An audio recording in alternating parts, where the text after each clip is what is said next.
ऊपर क्यों चढ़ रहा है? अरे ऊंचाई से देखूंगा तभी तो गेंद दिखेगी।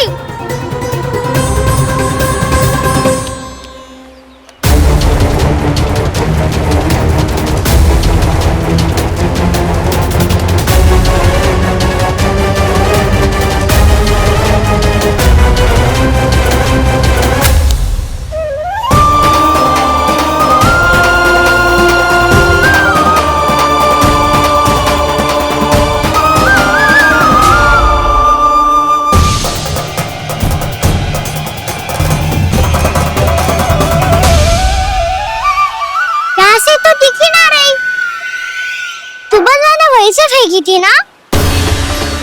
ना वहां से फेंकी थी। कहां से? नहीं कहना वहां से। समझ ना आ रहा, ठीक ठीक बताना कहां से फेंकी थी?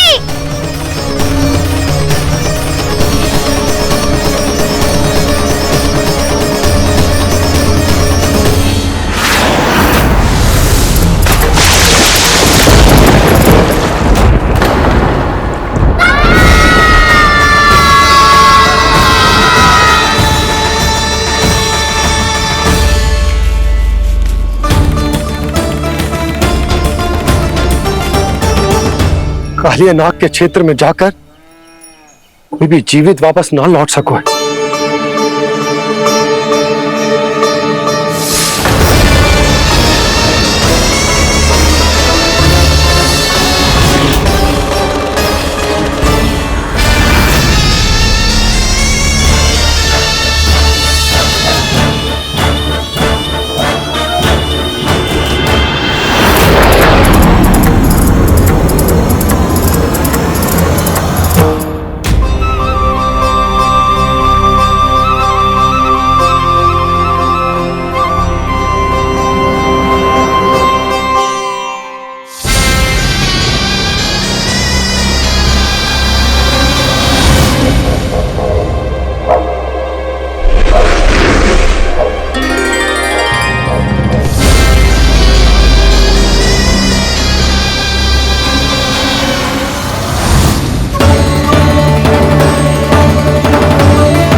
कालिया नाग तो उसे देखते ही निकल जाएगा।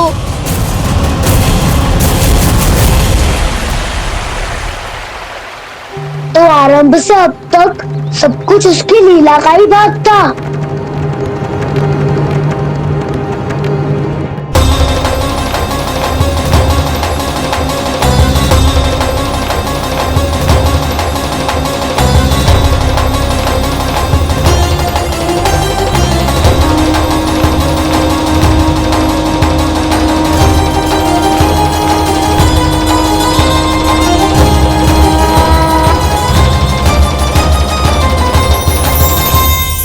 इतना सुंदर रूप, मन मोहने वाली मुस्कान, अद्भुत तेज और भगवान जैसी दिव्यता। कौन हो तुम? हाँ, तुम्हें देखकर तो हम सब सम्मोहित ही हो गए।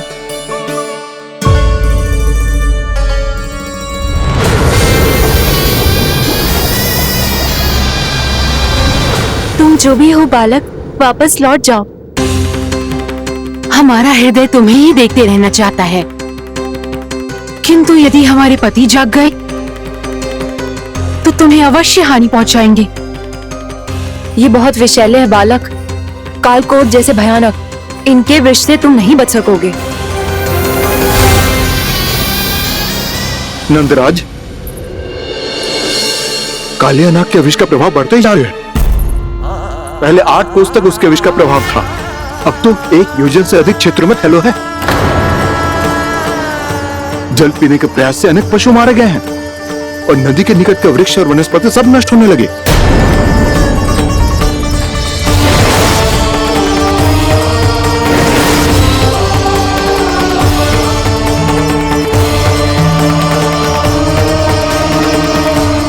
इनके विष की तीव्रता इतनी अधिक है बालक कि इनके संपर्क में आने वाले को तड़पने का भी अवसर नहीं मिलता। इनके विष की अग्नि क्षण भर से भी कम समय में प्राण वायु को जलाकर राख कर देती है।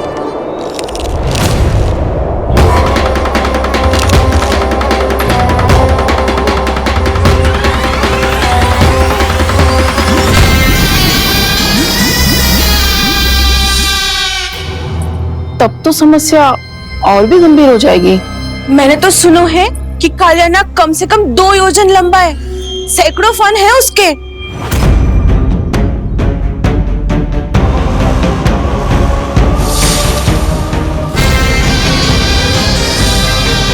इसका अर्थ तो ये है कि हम दोनों ओर से फंस गए। एक और कंस को 1 कोटि कमल पुष्प देने जो कि कालियानाग के क्षेत्र में पड़ते हैं, और दूसरी ओर उस कालियानाग का विष यमुना जी के क्षेत्र में बढ़ता ही जा रहा। इसके कारण हम ही नहीं, निर्दोष पशु पक्षी भी संकट में। इन दोनों समस्याओं का एक ही समाधान है, उस कालियानाग का सामना करना। पर ये ना समझ आ रहा कि हम ये करेंगे कैसे, क्योंकि ये बात साधारण मनुष्य के बस की ना है। हमारे लिए ये असंभव है।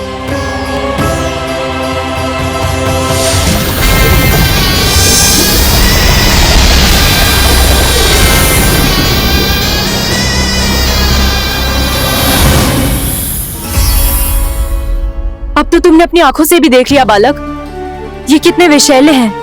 नींद में भी विष उगलते हैं। इससे पहले कि तुम्हें कुछ हो जाए, चले जाओ यहाँ से, मान लो हमारी बात। आप सब मुझे जानती भी नहीं और फिर भी मेरी इतनी चिंता कर रही हैं आप। माँ की ममता भेदभाव नहीं जानती। तुम भी किसी के पुत्र हो और हम सब भी माँ हैं। एक माँ को हर बालक में अपनी ही संतान दिखाई देती है, इसलिए हम तुमसे विनती करते हैं, वापस चले जाओ, बचा लो अपने प्राण। मेरी चिंता मत कीजिए, मुझे कुछ नहीं होगा। होगा, अनर्थ होगा यदि ये उठ गए तो।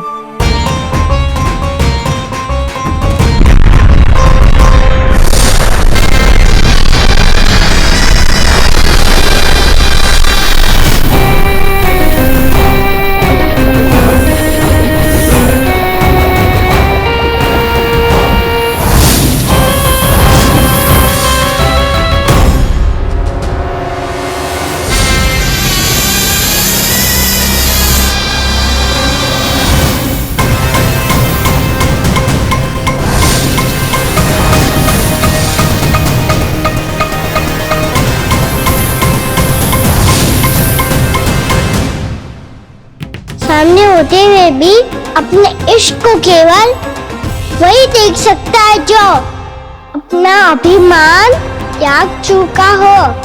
पर पूर्व जन्म में मेरा भक्त होने के नाते मेरा सत्य स्वरूप देख पाने में मुझे इसकी सहायता करनी चाहिए।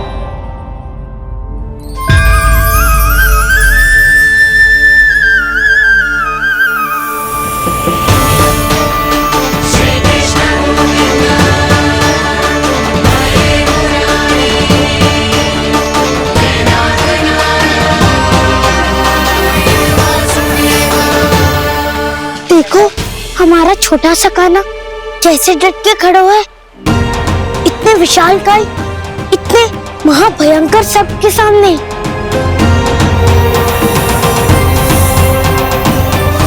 ये कोई भगवान नहीं है जो इसके सामने हाथ जोड़ रही हो तुम सब।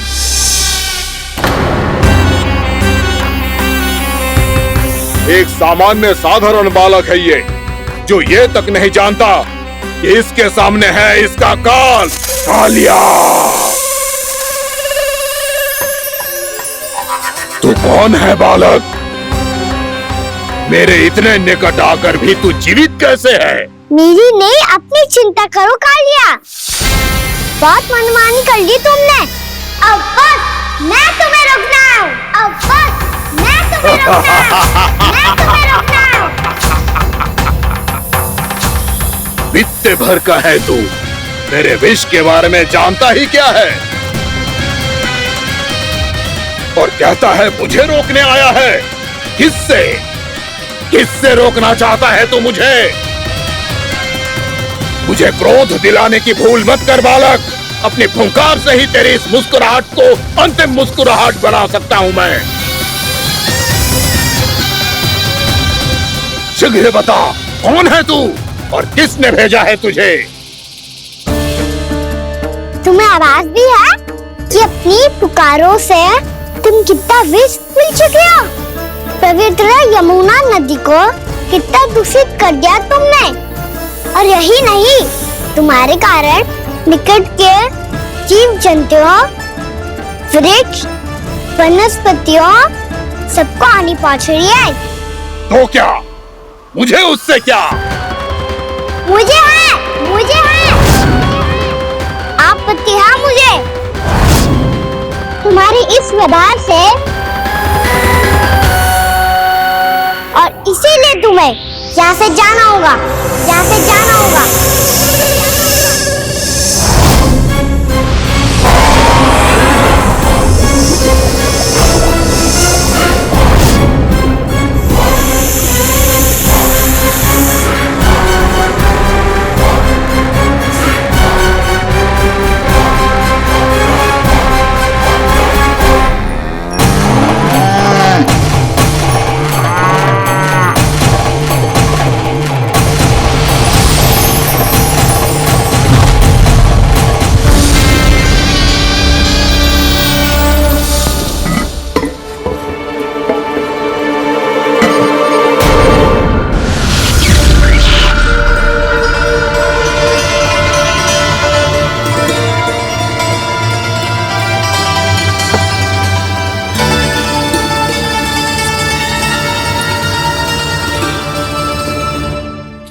मुझे आदेश देने का साहस भी कैसे किया तूने? इस क्षेत्र को मैंने अपना राज्य बनाया है, मेरा परिवार रहता है यहाँ, और तू मुझे यहाँ से जाने के लिए कह रहा है? हाँ, क्योंकि तुम्हारे यहाँ रहने के कारण अन्य जीवों को हानि हो रही है, और मैं ऐसा नहीं होने दे सकता। मैं तो बस वही कर रहा हूँ जो एक सर्प का स्वभाव है। विष फैलाना स्वाभाविक है मेरे लिए, इसलिए मुझे चुनौती मत दे बालक। चुनौती तो मैं दे चुका हूँ कालिया। अब तो बस तुम्हें स्वीकार करनी है।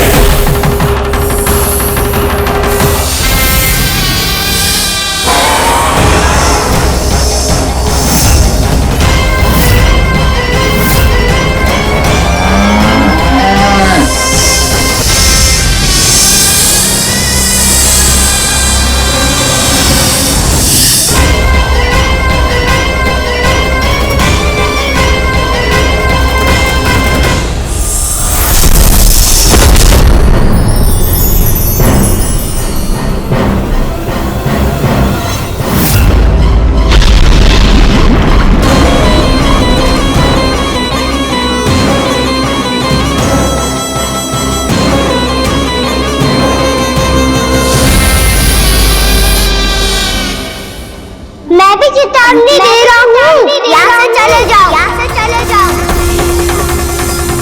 अपनी भूल को पहचानो कालिया। तुम जो कर रहे हो अनुचित है।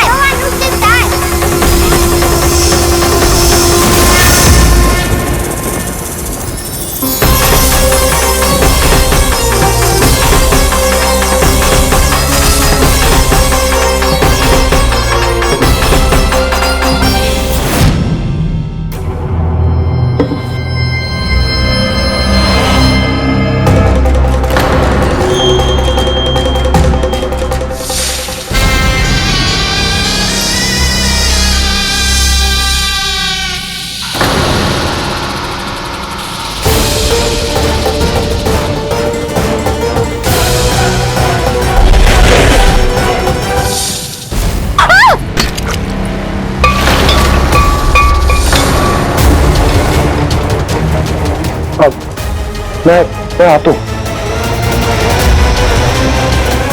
क्या हो गया सुधा?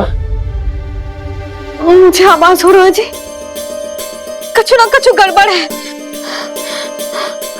यशोदा, जो समस्या हमारे सामने है, हम सभी उसका समाधान खोजने में जुटे। तुम विश्वास करो, मैं कोई ना कोई समाधान अवश्य ढूंढ लूंगा। हम कैसे भी करके वो कमल के पुष्प उस कंस तक पहुंचा देंगे। नाना, समस्या उससे कहीं अधिक है, उससे कहीं अधिक बड़ी, उससे कहीं अधिक भयानक है।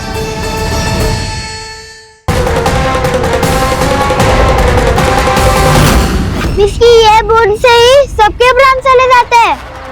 इसने तो विस्की धारियां फेंकी है खाना पे।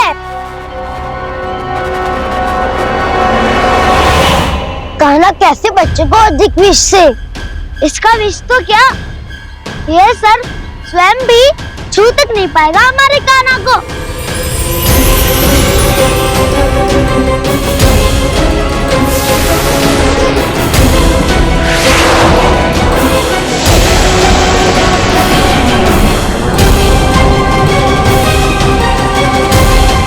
तुम्हारे सखा को, मेरे भाई को कोई हानि नहीं पहुंचा पाएगा। ये कान्हा का सत्य चाहे जो हो बलराम, पर अभी तो जो एक बालक ही है ना।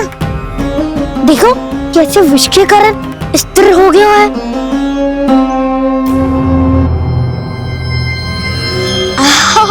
हाउ सर्फ ने कितनी आसानी से अपनी पूंछ से बांध लिया है। मुझे यहाँ से भगाना चाहता था ना तू? अब मैं तुझे दिखाऊंगा अपना सामर्थ्य। ये मूर्ख किसे बांधना चाहता है अपनी पूंछ में? उन्हें जिनका विस्तार सारे ब्रह्मांड में है, या उन्हें जो स्वयं अनंत है? पर देवराज, प्रभु ऐसा करने ही क्यों दे रहे हैं कालिया को? आप सब भूल रहे हैं देवगण, कालिया पूर्व जन्म में प्रभु का बहुत बड़ा भक्त था। उसी भक्ति का फल मिल रहा है अब इसे। वैसे भी भक्तों के मन का भाव सबल हो तो भगवान तो सहज ही बंध जाते।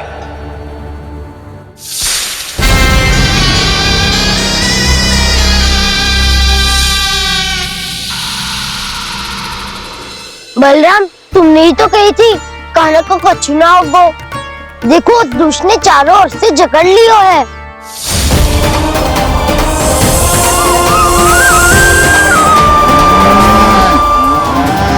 जी, क्या कह रही हो तुम? सुधा जी, क्या हुआ? घबरा क्यों रही हो आप? सुलक्षणा, मुझे आभास हो रहा है कुछ बहुत बड़ी अनहोनी हो गई है। नंदराज, नंदराज, नंदराज!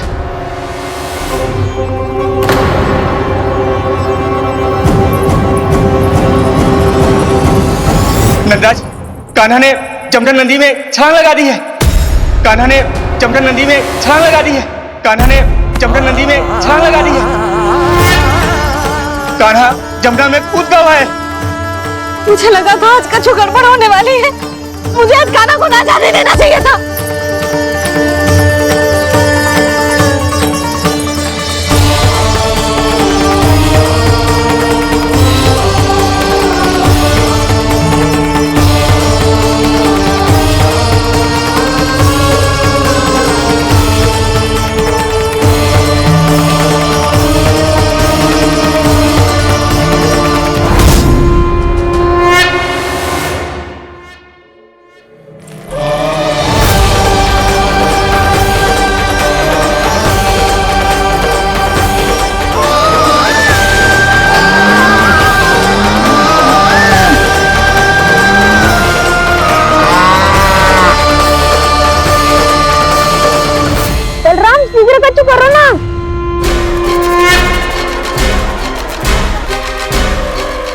कुछ भी करो पर कान्हा को बचाओ।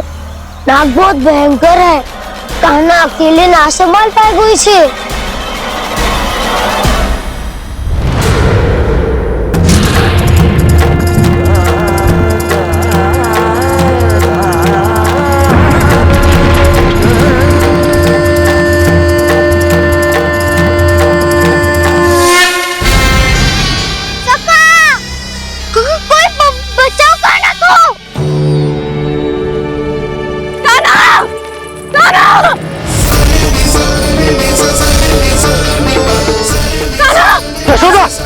यशोदा रुको। छोड़ दो मुझे, छोड़ दो मुझे। रुक जी, संभालो, बावली हो गई है। जी संभालो। कान्हा, कान्हा।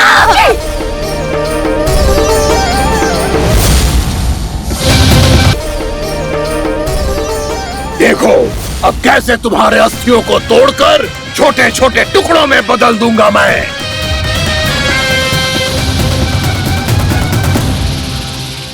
जी आप जाओगी तो आप भी फंस जाओगी। अपने लल्ला के लिए मैं किसी भी संकट का सामना करने के लिए तैयार हूँ।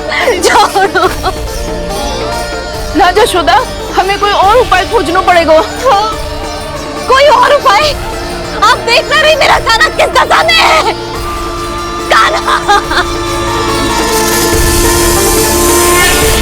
मैया के वश में नहीं है, नहीं तो ये अपने लल्ला के लिए साक्षात काल का भी सामना कर ले। ये तो केवल कालिया नाग है। हे नागराज, आप मेरे प्राण ले लो पर कान्हा को छोड़ दो।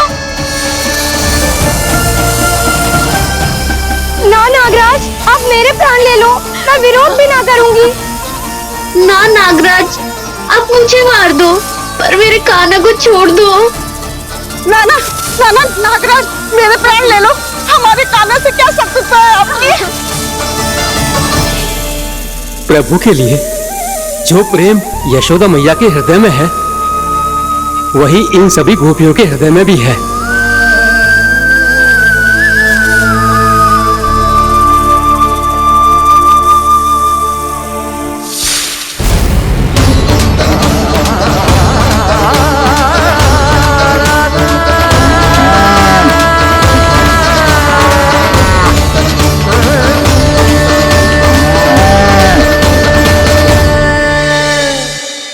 यशोदा, यशोदा, देखो इन गोपियों को, इन गैयाओं को, इन सब के मन में भी तुम्हारी भांति ही ममता भरी हुई। वो सब भी कान्हा से उतना ही प्रेम और स्नेह करती है, उतनी ही ममता से भरी हुई है जितनी कि तुम। तो तुम ही सोचो, जिसके साथ इतनी ममता और इतना स्नेह, इतना प्रेम, उसका कोई क्या कर सकता है? उस काले नाग का वेश इस सब आशीर्वादों के सामने कछु न है। कछु करो जी। उसे बोलो वो मेरे प्राण ले ले, मेरे कान्हा को छोड़ दे। यशोदा,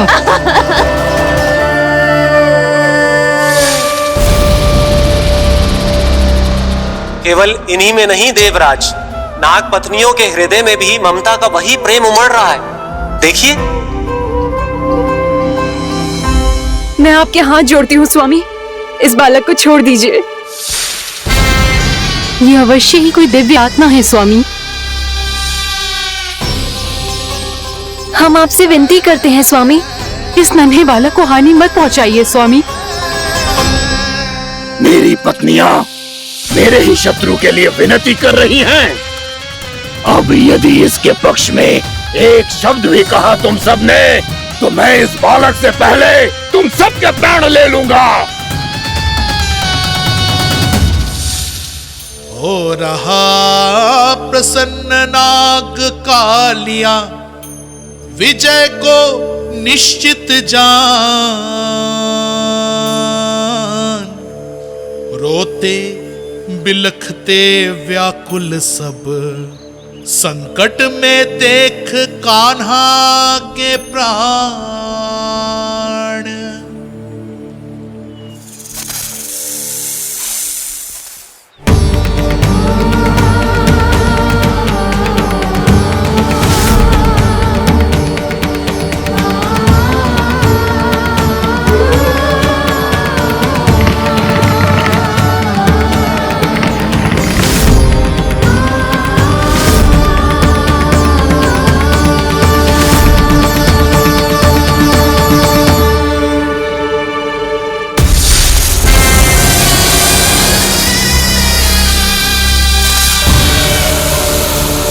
कुछ करो जी, मेरे लल्ला को बचा लो, कोई तो कुछ करो।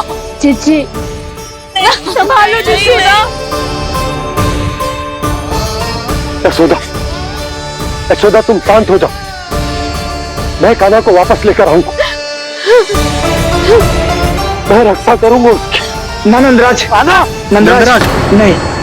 कम से कम आप तो समझो नंदराज, कालिया के पास आप जाओगे तो आप भी फंस जाओगे।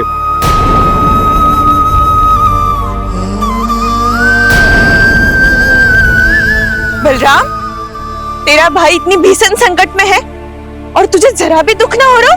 क्या आप सब अब तक नहीं समझ पाए कि कान्हा सच में कौन है? छोटे बाबा, आप तो उसका सत्य जानते हैं ना?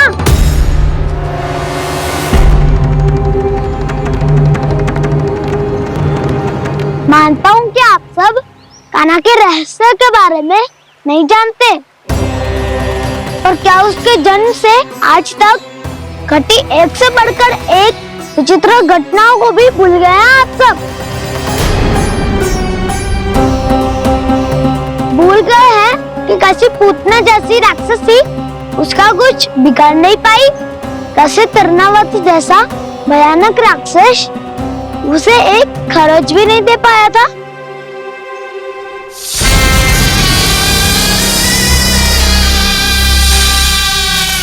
आप सबने अपनी आंखों से देखा था ना, बकासुर से कान्हा की रक्षा करने देवता स्वयं आए थे, पर सत्य तो ये है कि वो सभी देवता भी उस असुर के सामने असमर्थ हो गए थे। तब कान्हा ने बहुत ही आसानी से उस भयंकर असुर का वध किया था, एक ही बार में धराशायी कर दिया था उसे।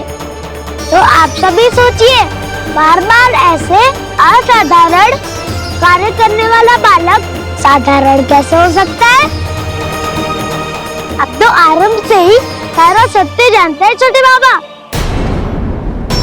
रहस्य छुपाने में सदैव कान्हा की सहायता करते आए आप, और आज आप स्वयं ही उसके सत्य को भूल रहे हैं। और तुम सब भी तो जानते हो कान्हा की शक्तियों के बारे में, तो क्या तनिक भी विश्वास ना है अपने सखा पे? बलराम, तू क्या कह रहा है? मैंने जो कहा उसका एक एक शब्द सत्य है छोटी माँ। यदि प्रभु की इच्छा हुई तभी कुछ ही क्षणों में सब कुछ अपनी आंखों से स्वयं अनुभव कर लेंगे आप।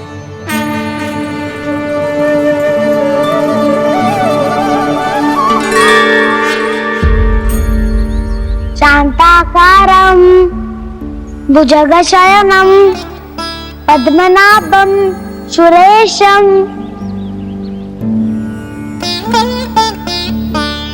विश्वाधारं गगनसदृशं मेघवर्णं शुभांगं लक्ष्मीकान्तं कमलनयनं योगी वीरध्यानगम्यम् वन्दे विष्णुं भवभयहरं सर्वलोकैकनाथम्।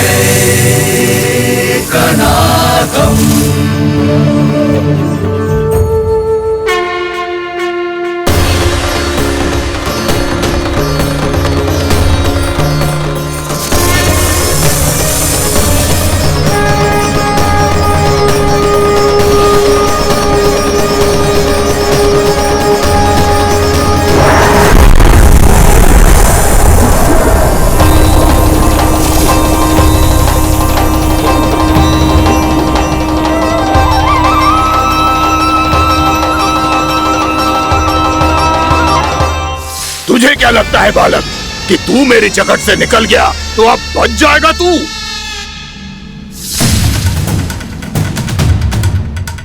मेरे विष से अपनी प्राण रक्षा करने में सफल रहा, मेरी जकड़ से भी छूट गया, पर मेरे दंश से नहीं बच पाएगा।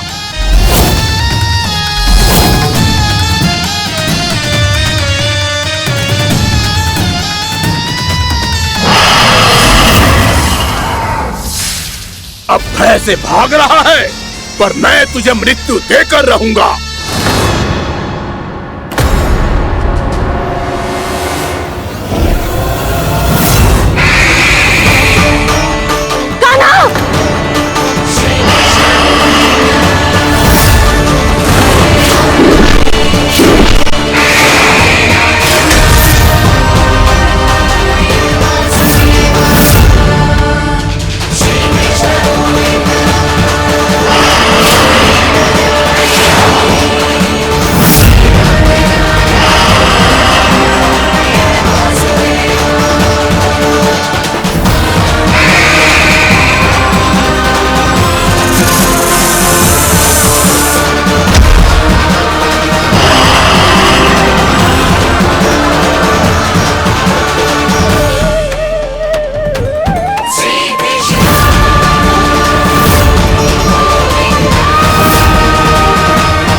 नन्हा सा कान्हा कितनी देर भाग पाएगा?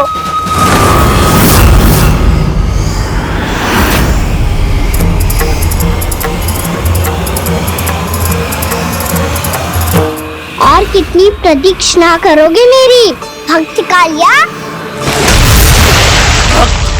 भक्त नहीं, काल हूँ मैं तेरा। जब अहंकार का मुकुट बुद्धि को ढक लेता है तो भक्त अपने भगवान को भी नहीं पहचान पाता। व्यर्थ की पहेली में मत उलझा बालक। ना मैं भक्त हूँ और ना तू भगवान।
जिसके लिए इतने व्याकुल हो रहे थे, उसे छूकर कालिया नाग का हलाहल जैसा विष भी जलनाभित बन गया है और यमुना जी के जल में फैल चुके विष के प्रभाव को भी नष्ट कर रहा है।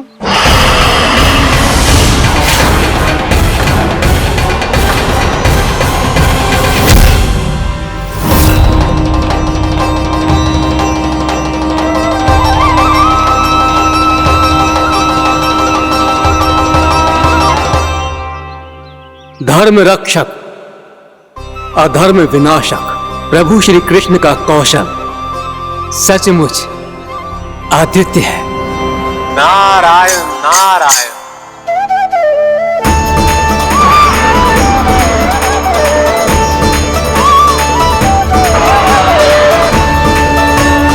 मेरा भाग तुम्हारे भीतर के अहंकार का प्रतीक है कालिया।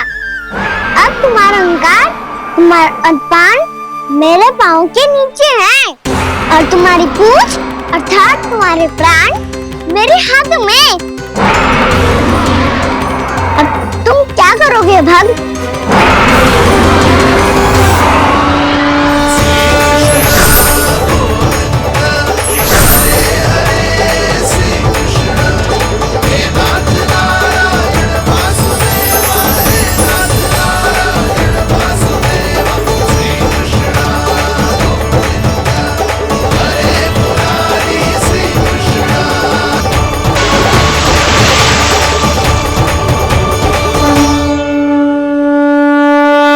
प्रभु, भले ये आपको पहचानने में असमर्थ हो, पर हम सब ने आपको पहचान लिया है। हाँ प्रभु, एक भक्त होने के नाते और एक अर्धांगिनी और माँ होने के नाते मैं आपसे इनके प्राणों की भिक्षा मांगती हूँ। अपनी कृपा दिखाइए और इन्हें क्षमा कर दीजिए। आपके लिए मित्र और शत्रु में कोई अंतर नहीं प्रभु, उसी तरह आपकी कृपा और दंड में भी कोई अंतर नहीं। दोनों दया ही तो है, अकारण ही किसी को प्राप्त नहीं होती। हमें विश्वास है कि हमारे पति को मिला ये दंड कोई अभिशाप नहीं है, आपका वरदान है। ये सत्य है प्रभु कि इनसे बहुत से पाप हुए हैं। इनके विष से बहुत सारे जीव जंतु को हानि पहुंची है, पर अब आपके चरण इनके शीश पर पड़ गए हैं। ऐसी कृपा तो बड़ी बड़ी महान महात्माओं को भी दुर्लभ है, और इन्हें प्राप्त हुआ तो अवश्य ही ये किसी महान पुण्य का ही फल है। हे प्रभु, उन्हीं पुण्य कर्मों की शक्ति का आह्वान कर मैं आपसे विनती करती हूँ, इन्हें प्राण दान दीजिए। मैं अपने इस भक्त को क्षमा अवश्य करूंगा देवियों, यदि ये अपने अहंकार को त्याग कर मुझे पहचान ले तो।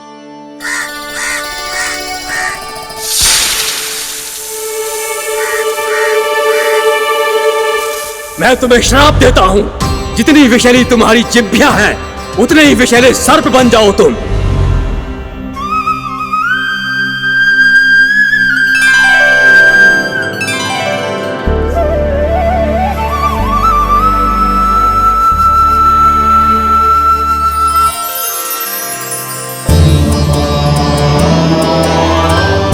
नारायण, मुझे क्षमा कीजिए नारायण। मैं तो आपका परम भक्त था, किंतु मैं आपको पहचान नहीं सका। इसका दंड तो मुझे मिलना ही था, किंतु मैं अब प्रायश्चित करना चाहता हूं। इसके लिए यदि आप मेरे प्राण भी ले लेंगे तो भी मुझे कोई दुख नहीं होगा। मैं अपना जीवन, मृत्यु और अपना अस्तित्व सब कुछ आपको समर्पित करता हूँ। क्रोध के कारण श्राप मिला, किसी विशाल सर्प के रूप में तुम्हारा जन्म हुआ, और सर्प का तो स्वभाव है विष फैलाना, इसीलिए तुम्हें दंड नहीं दूंगा मैं। शेष सभी अपराधों का पश्चाताप कर लिया, इसीलिए मैं तुम्हें क्षमा करता हूँ कालिया।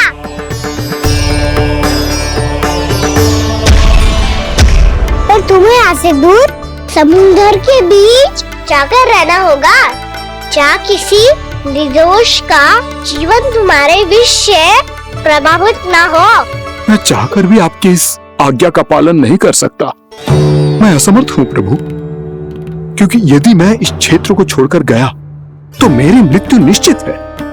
आपसे क्या छुपा है प्रभु, आप तो जानते हैं कि सर्प जाति और आपके वाहन गरुड़ के बीच अनंत शत्रुता चल रही है, जिसका प्रारंभ नागों के द्वीप नागालय से हुआ था।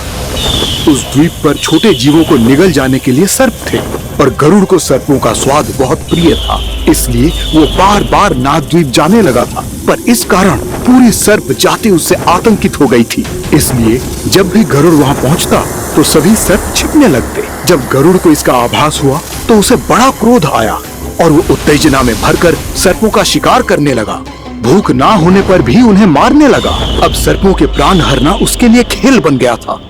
इस भीषण समस्या का समाधान ढूंढने के लिए पूरी सर्प जाति महान सर्प वासुकी के सामने इकट्ठी हुई।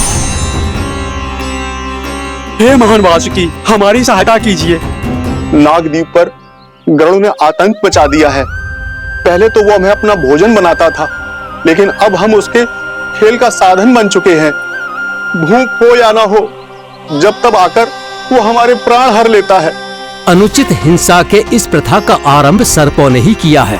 पहले आप सबने पूरे द्वीप पर अधिकार कर लिया, फिर आहार के साथ साथ आनंद के लिए भी आप सभी ने निर्दोष जीवों की हत्या की। और जब सृष्टि का संतुलन बनाए रखने के लिए गरुड़ आपको अपना आहार बनाने आया, तो आप सब अपने प्राणों की रक्षा के लिए छिपने लगे। तो फिर गरुड़ का उत्तेजित होना तो स्वाभाविक ही था। नागनाथ, जो हमने अन्य जीवों के साथ किया वही अब हमारे साथ हो रहा है, परंतु ये भी तो सृष्टि के संतुलन के विरुद्ध ही है ना? अवश्य है, इसलिए मैं गरुड़ से चर्चा करूंगा। धन्यवाद प्रभु।